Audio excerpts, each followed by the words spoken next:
Ang sumpa ng matandang bahay, kalawang yugto.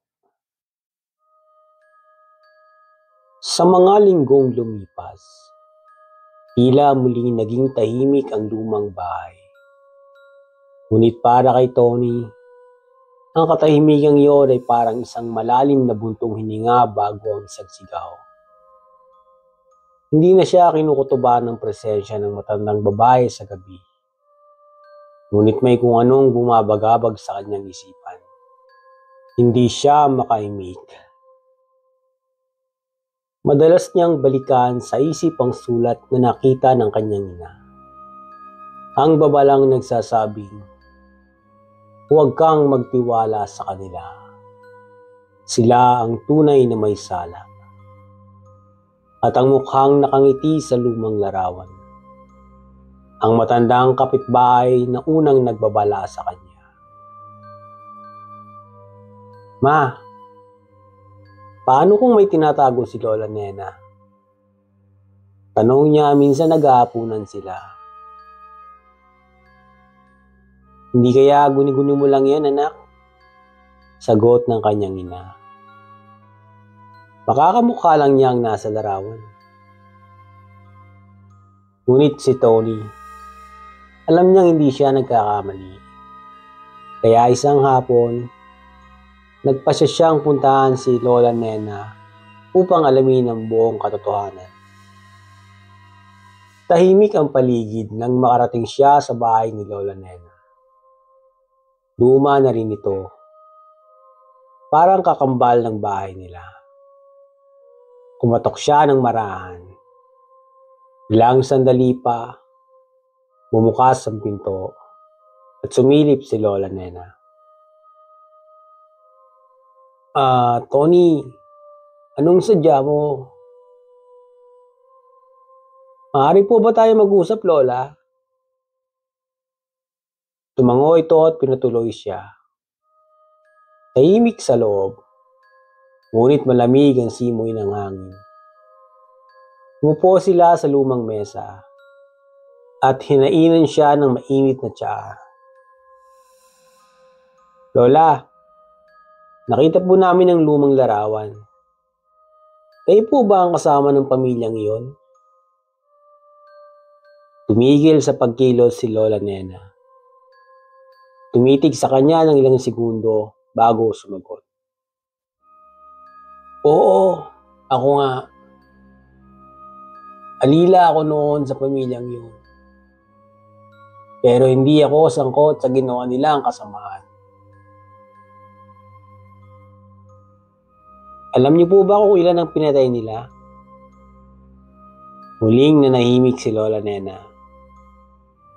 Napapikit siya at lumuhang natahimik. "Marami. Hindi lang ang babaeng iyon. Maraming alipin ang pinatahimik para hindi makapagsumbong. Ang pamilya ng Don, akala nila sila ang Diyos." "Bakit hindi niyo sinabi noon pa?" "Takot, iho, at konsensya. Hindi ko sila nailigtas, pero hindi ako nakalimot. Ako ang nagsumbong sa kura paroko bago ako umalis. Ngunit nahuli na ang lahat. Kaya sinumpa ang bahay na iyon." Kinabukasan, nagpasya ang pamilya ni Tony na magdaos ng isa pang ritual. Ngayon, hindi lang para sa isang kaluluwa, kundi sa lahat ng mga kaluluwang pinahirapan. Tinawagan nila si Mang Cardo, isang kilalang albularyo mula sa kanilang bayan. Dumating ito bandang hapon.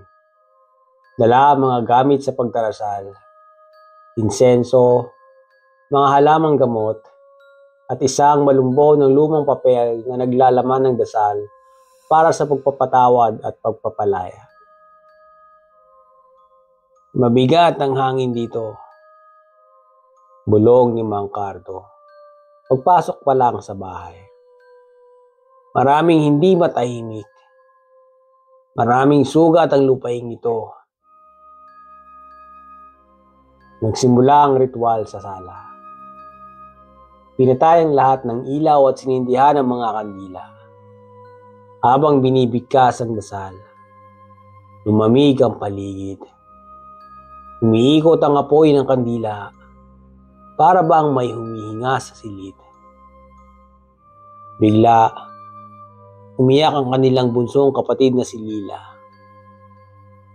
Pero hindi niya boses ang lumabas sa kanyang bibig. Patawarin niyo ako. Hindi ko ginusto. Nanginginig ang lahat. Hinawakan ni Mang Cardo si Lila at itunuloy ang dasal. Umikot ang hangin. Nagsipagsara ang mga bintana. Narinig nilang uli ang iyak ng babae. Ngayon ay may kasamang sigaw ng marami pang tinig. Tawan niyo kami! Palayain niyo kami! Sa huling bahagi ng dasal, may pumutok na salamin sa may bintana. Lahat ay napayuko. Ngunit nang matapos ang lahat, isang kakaibang katahimikan ang bumalot sa buong bahay. Kinagabihan, nagising si Tony sa isang panaginip. Nasa loob siya ng isang madilim na silid. Sa mga sulok, may mga aninong gumagapang. Sa gitna ng silid, may batang babae. Duguan ng damit, umiiyak.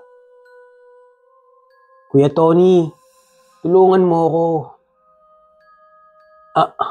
Anong pangalan mo? Ana. Alipin ako ni na Don Rodrigo. Biglang bumukas ang sahig at nahulog si Ana sa itim na butas. Sinubukan siyang abutin ni Tony, ngunit bigla siyang nabulag ng liwanag. Nagising siyang pawis na pawis. Bumangon siya at tumakbo sa lumang bodega ng bahay. Parang may humihila sa kanya roon. Pagbukas niya ng pinto, naamoy niya ang mabahong halimuyak ng nabubulok. Sa isang silid, may tila bagong hukay sa lupa. Nilapitan niya ito at hinukay niya gamit ang kamay. Isang maliit na bungo. Bata. Mula sa bangungot at pagkakatuklas, nagsimula si Tony sa mas malalim na paghahanap. Inisa-isa niya ang mga dingding ng bahay. Inatok ang mga hollow block at kahoy. Sa likod ng lumang cabinet sa kusina, may natagpuan siyang maliit na pintuang kahoy. Pinuksan niya ito gamit ang martilyo. Sa loob, isang madilim na lagusan na nagbubukas pababa sa ilalim ng bahay. Sumama sa kanya si Mang Cardo. Nakaantabay sa itaas ang pamilya niya. Sa loob ng lagusan, bumungad ang isang silid na may mga kalansay. Mga aliping ibinaon ng buhay. Ang mga pader ay puno ng marka ng kuko. Tila tanda ng desperadong pagtatangkang makatakas. May isang lumang journal sa isang sulok. Isinulat ito ng isang babaeng alila. Dito nila kami kinulong. Hindi kami pinakain. Inubos nila ang aming dangal at buhay. Ang bahay na ito ay altar ng kasamaan. Paglabas nila, nagdesisyon si Tony. Kailangang ipasara ang bahay. Hindi sapat ang ritual. Kailangang wasakin ang ugat ng kasamaan. Ngunit sa gabing iyon, muli siyang nanaginip. Sa kanyang panaginip, kinausap siya ng matandang babae. Hindi lahat ay dapat kalimutan. Hindi lahat ng sugat ay kayang pagkilumin. Ipaglaban mo kami. Pagkagising niya, Muling lumitaw ang sulat sa kanyang mesa. Kahit sinunog na nila ito noon, huwag kang magtiwala sa kanila. Tumakbo siya sa bahay ni Lola Nena, ngunit wala ito roon. Ayon sa kapitbahay, may dumating na kotse at isinama si Lola Nena papuntang Maynila. Iniwan ito ang isang liham kay Tony. Pasensya ka na anak, hindi ko kayang harapin ang lahat. Nasa iyo na ang tungkulin. Dumaan ang mga araw. Isinara nila ang bahay. Ngunit isang gabi, biglang nawala si Lila. Hinanap siya sa buong paligid. Sa huli, natagpuan siya sa loob ng bahay. Nakatayo sa harap ng lumang salamin sa sala. Si Ana, gusto niyang makausap ka. Bulong ni Lila. Pagtingin nito sa salamin, may imahe ng batang babae. Puno ng luha ang mga mata nito. Gusto lang naming marinig. Gusto lang naming maalala. Mula sa likod niya, narinig niya ang daan-daang tinig. Mga aninong dumarating, isa-isa, hindi para manakot, hindi para magpaalam. Sa gabing iyon, nagsindi sila ng 100 kandila sa paligid ng bahay. Bawat isa'y alay sa kaluluwang nawala. Habang naglalakad si Tony papalayo, tumingin siya sa bahay. Sa bintana, nakita niyang nakatayo si Ana. Nakangiti.